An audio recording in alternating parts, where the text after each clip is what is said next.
Hi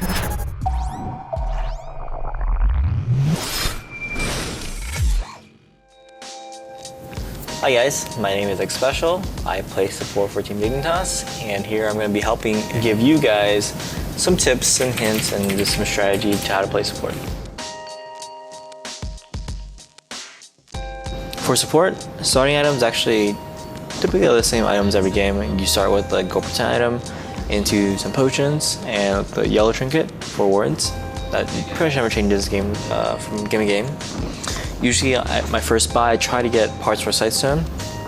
Can't afford it, or I feel like I need to roam, I might go boots. Potions are really important as well. Pink ward in there. And one really nice thing is even the green potion, I forget what it's called, but the thing that refreshes. And that thing is really cost efficient. And if I can afford that, I usually get that as well. It's a little costly, so I don't always go for it. And then afterwards, get Mobies usually. Sometimes I go for CDR boots. On certain champions like Malzahar, even Sword boots sometimes on Zyra. Those are the big boots that I change. Otherwise, I just go Mobies. In laning phase, my biggest concerns is to keep up my health.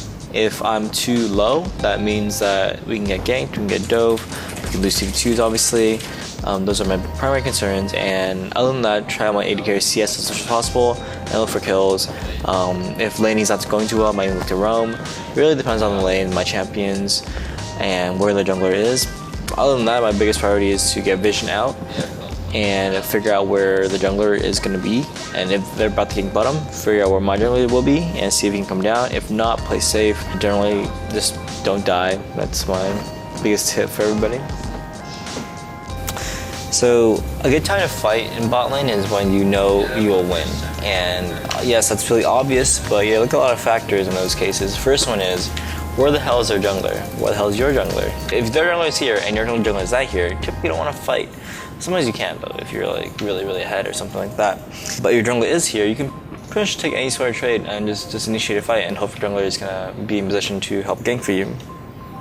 So with that said, if your lane is going to win a 2v2 for sure, and they're playing aggressive on you, typically means their jungler is probably right behind them. And be very careful in those cases. That tip may vary depending on your elo, because some players might not know that they can't fight you and they fight you anyways, and that's always very confusing.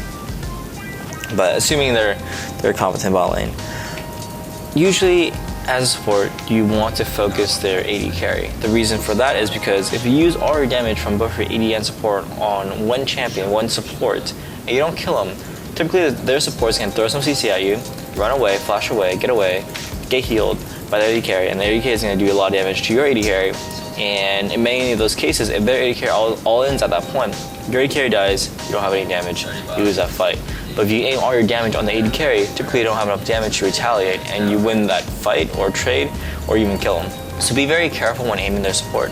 And unless you can kill them in that one combo or just very quickly, I typically don't suggest focusing the support. But there are cases where if you can one-shot them, then go for it. So when you're trading in bot lane, in 2v2 scenarios, you gotta really look out for cooldowns. So cooldowns of summoners, cooldowns of items if they have any, if they have any potions, and cooldowns of their spells as well, obviously. For example, you're playing against a Thresh. He misses his hook, happens. You want to go aggressive. It doesn't matter what champion you're playing. Typically, if Thresh's hook is down, he can't really punish you. Obviously, be careful if it's almost coming back up and you're trying to go aggressive then. That might not be a good time because you'll fight when his hook is back up anyways, so that's not very good. But usually right after there's a hook, he misses, go in, do some damage, some trading. Obviously, don't trade once his hook is back up. And usually when those sword trades, know enemy champions' cooldowns and play around them. So warding. What warding basically is so you can play aggressive. Without vision, you cannot play aggressive. With vision, you can just do a lot more things. You obviously can play more aggressive. You can farm without vision, and just overall vision allows you to play more aggressively. People usually think vision, oh, that's for bitches, bitches get vision. No, men get vision. Right, Ben? I don't know. So obviously, there are really good times to get vision, especially when you're pushed up into their turret and get some vision, walk in their jungle. Their bot lane's farming on the turret, you're Gucci. If you're pushed in, it's very hard to get vision. They're the ones roaming and they're the ones in the fog of war. You don't really see how they are. Unless you have vision already, you really can't play up at all. You really can't go into your jungle or really do anything. So having priority in lane basically allows you to do anything, and that includes vision. So always try to have pressure, always try to push up. Freezing the lane or pulling the lane back is generally not a good thing to do, and if you push, you can have pressure, you can walk in the jungle, you can do more things. So objectives. Enemy blue buff, enemy red buff, those are really good objectives to contest for, but only if you're ahead. Dragon as well. There are times when you're a jungler, you can actually solo dragon really early, just let them do a thing unless they actually need help. But generally, you want to help your team get vision, make sure that enemy team doesn't steal dragon, all that stuff. But your priority is not exactly on the objectives. If you have a lead, go for it, you can do all those things, but you're behind or even, you want to have some vision for yourself and be aware of the objectives, but don't actually contest them by yourself. You need your jungler, basically, for any objective. In team fights, support generally has a few roles. I'm really willing to either try to CC a lot of people or you peel for your carries. And both the scenarios, you generally kind of play back until you see the right moment.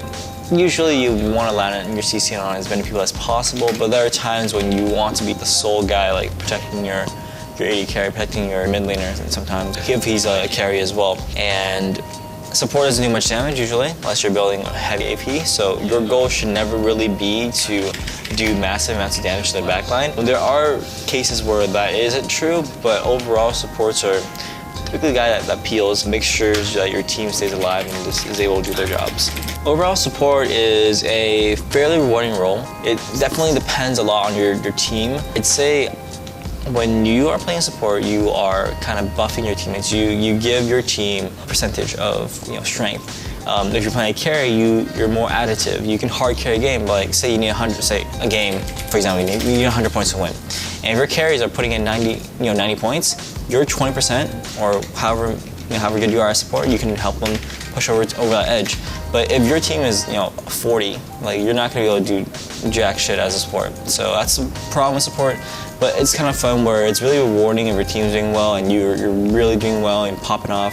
If your team is doing poorly, it doesn't matter how well you play, you probably still lose. Thanks guys for watching. Super appreciate you guys. Super. Check out the rest of the Team Dignitas stuff wherever they are. I don't know where they are.